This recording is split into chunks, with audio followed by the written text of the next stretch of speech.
Assalamu alaikum and welcome to Islam in Life with me, Raza Kazim.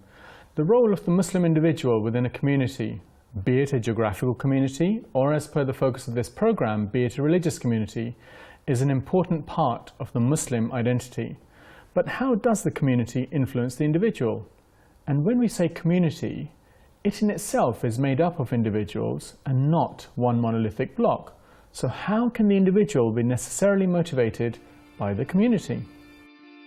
Muslims have a strong sense of communities, and this is especially true of Muslims in the West.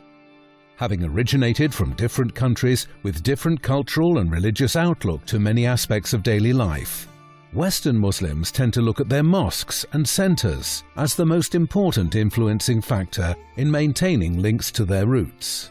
Because of this great importance placed on these institutions and communities, how can these communities evolve in this modern era in motivating their members towards a more fuller and positive approach to life?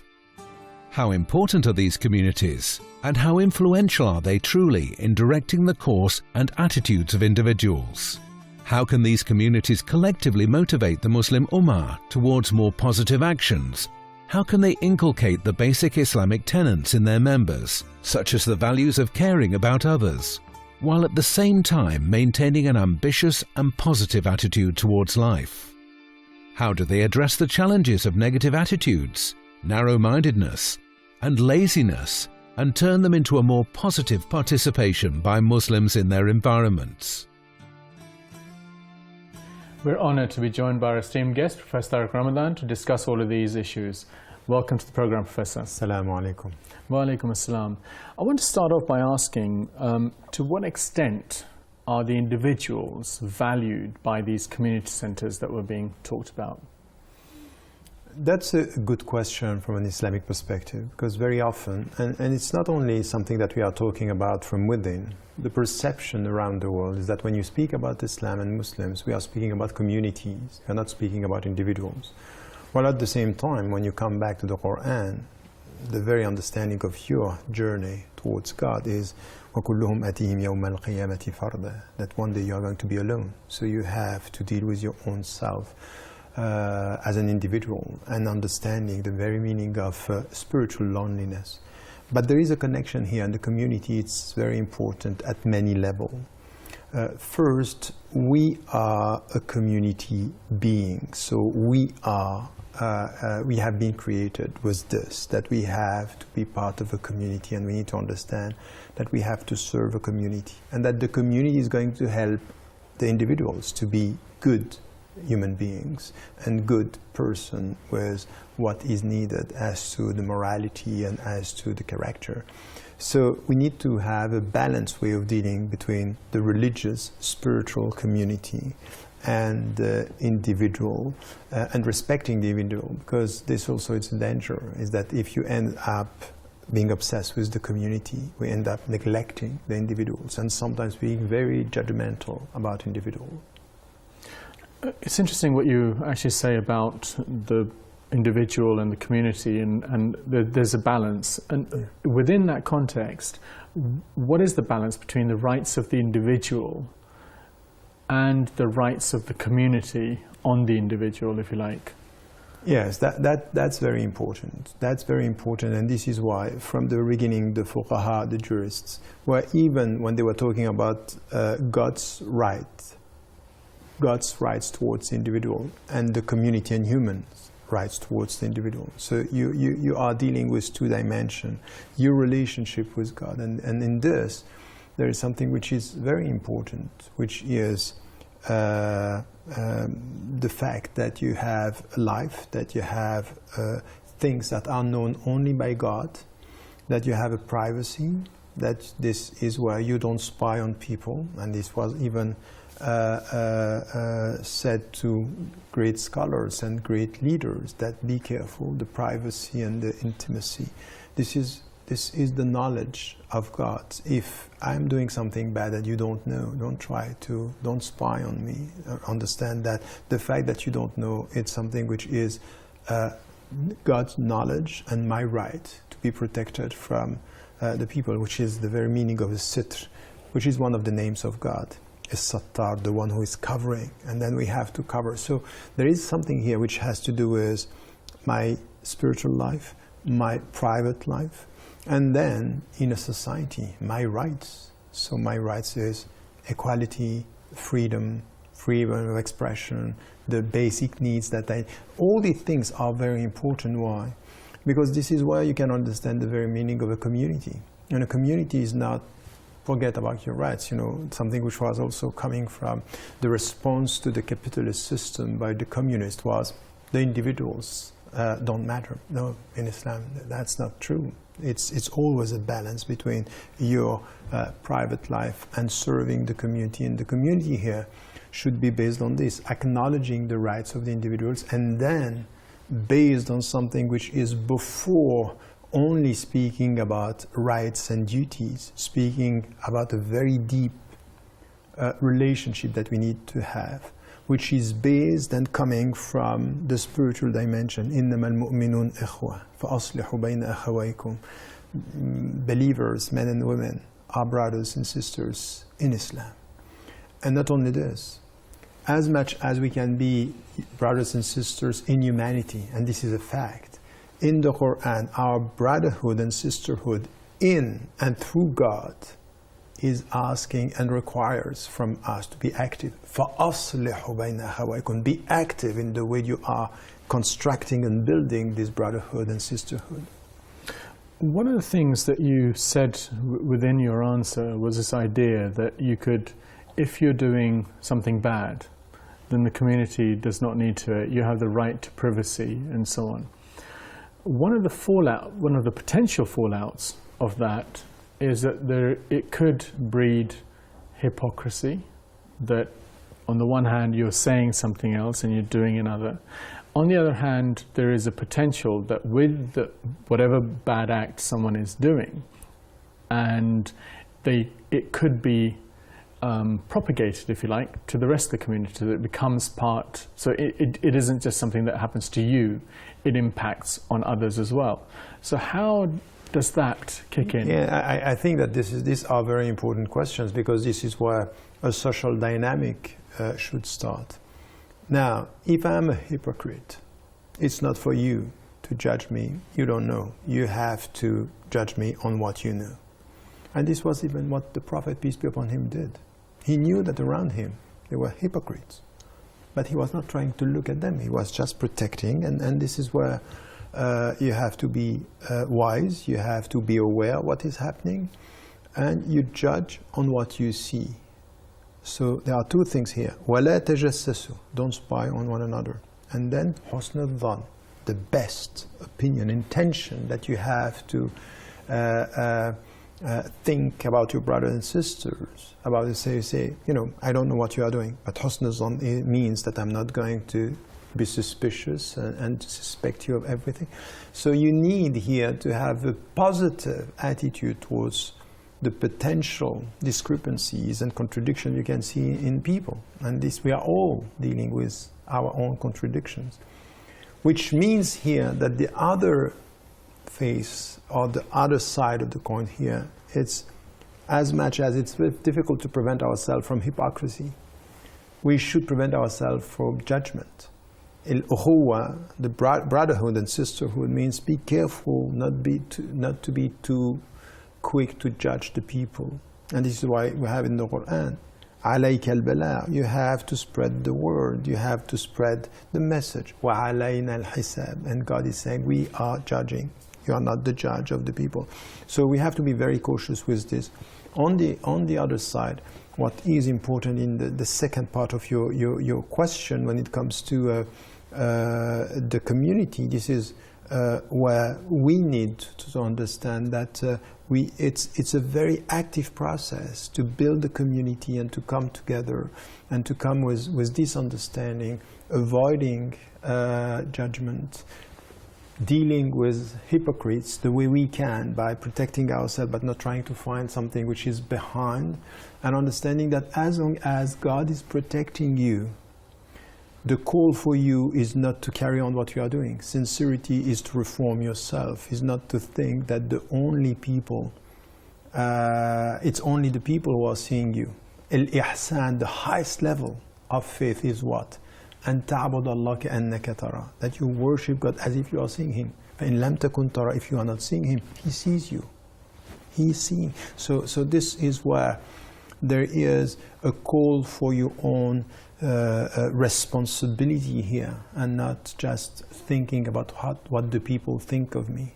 So we have to serve the community, but we should not be dependent on the community in a spiritual way. And that's very important, which is very much misunderstood by the Muslims today, is that they serve the community and they depend on the judgment of the community. No, the community is just judging you with what they see, not what is known by him and by yourself.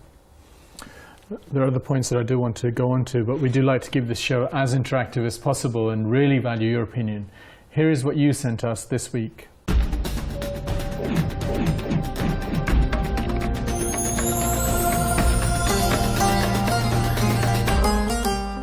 This week we asked, how can Muslim communities motivate individuals towards success? Zahida from Tanzania said, I think this is already happening as our communities are mostly religious-based, and by encouraging Islamic values, individuals do become better people. Hamid from Spain said, there's a strong need to dilute some of our cultural practices, which are not only outdated, but pull us behind. We need good leaders to help shape the values of the communities that would then reflect on individuals. And Salman from the USA said, the major challenge we have in our communities is lack of good and strong leaderships. Good leaders know how to motivate community members towards great achievements. We should just work together, forget about, we all have a, faith is for something within. You can't force that upon anyone. The same way, I think people should just give everyone freedom to practice what they wish and how they wish. In my religion teaches me the first person that you'll be accountable is yourself. So you can change the world, but you can't. The first person that needs to change is yourself.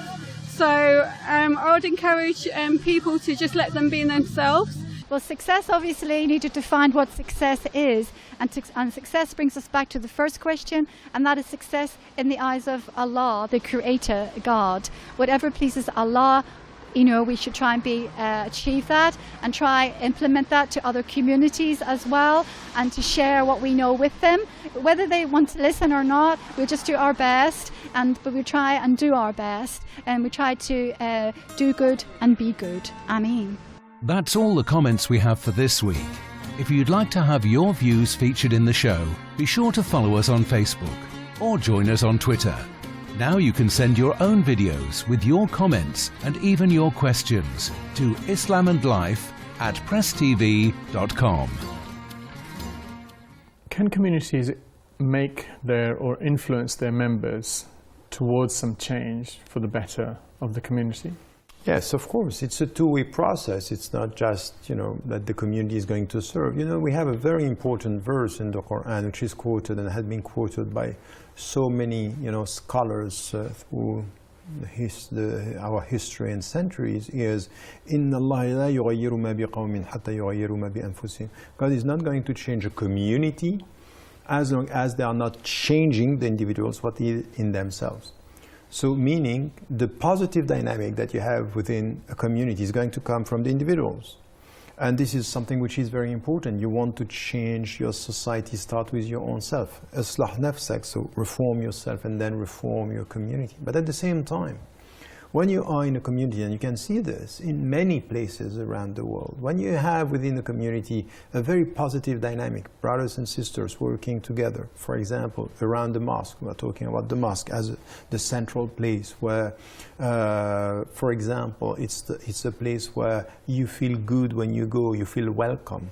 The imam or the people who are working in the mosque are serving. Everything is done for the sake of God and serving humanity. Add to this that they are educating the people. If, for example, in very specific places in the West, but also in Muslim majority countries, by the way, you have institutions teaching and all this. This has an impact. It's just a positive, and we can see in our history that when, in a very specific period of time, what we are the golden ages. The golden ages was a virtuous circle of people educating other people, and producing great minds. So we need to understand this, and this is what we should expect from our Muslim communities in the West, is to try to find at the local level, because we need to work at the local level, a positive dynamic that is going to impact on individuals, knowing that the individuals, through what they are doing for themselves and for the community, are also going to improve the state within a specific community. One of the things that, from the clip that was played, was the idea that the center, which is the masjid, is a religious center, but there is also a cultural kind of center too, in some ways. To what extent, and keeping that comment in mind that was made, to what extent do you think that the community centers serve the daily needs of the individual, or certainly some of the needs? Yes, I think it's not, this chemistry between, the religious principles that you may have and the cultural environment is not an easy one. So this is why, we always have to say something to Muslims, because it's as if I don't really feel good, it means that I'm more a Muslim. It's more Islamic.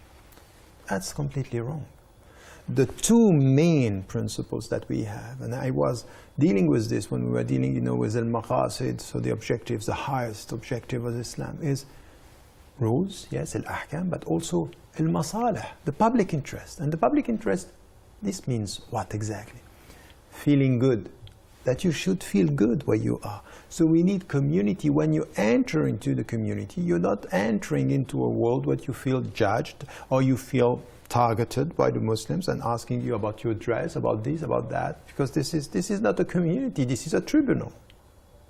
We need a community. A community is that I feel that you are my brother, I feel that you are my sister, I feel your love before feeling you or knowing your judgment, or feeling that you are judging me.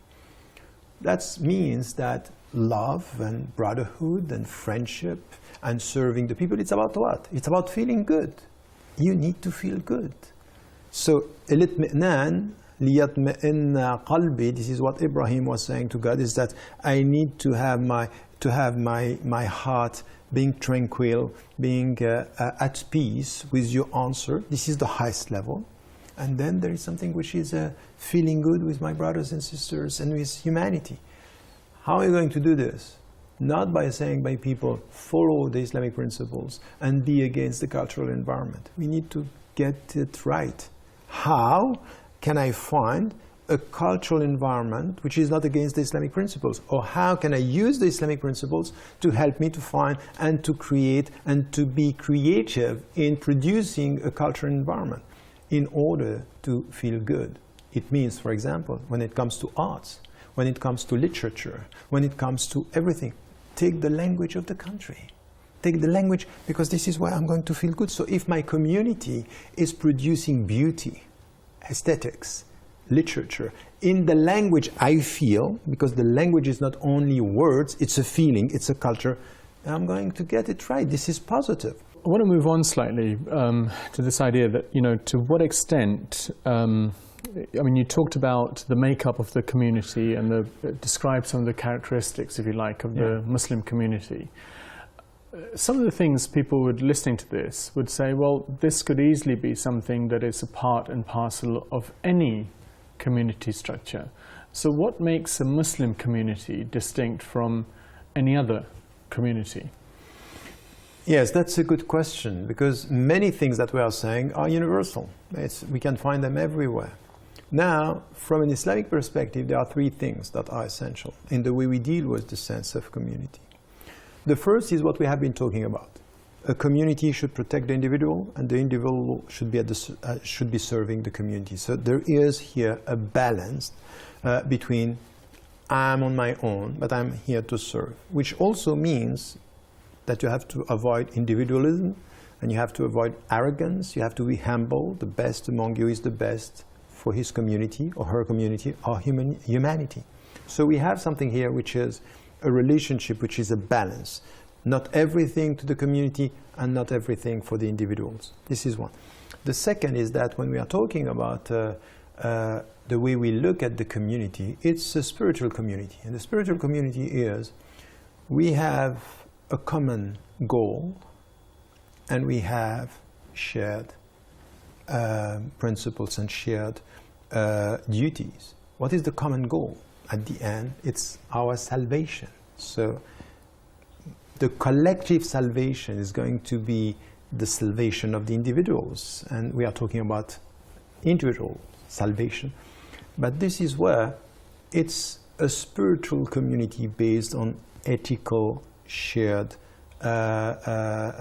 background or shared reference. That's also something which is very important from an Islamic perspective, that we are here creating something which is about love, yes, about solidarity, yes, but it's also about ethics, it's about values, it's about the objectives.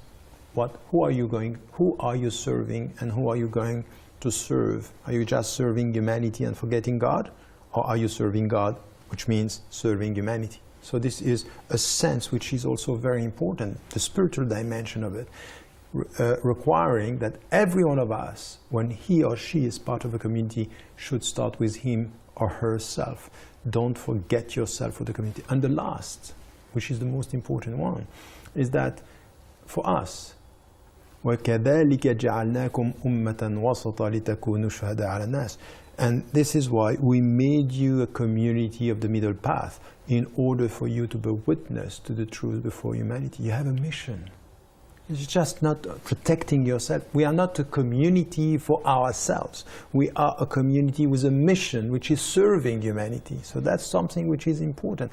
We are not thinking in closed doors. We are here to bear witness to our message before humanity. So there is a mission here that we need to understand.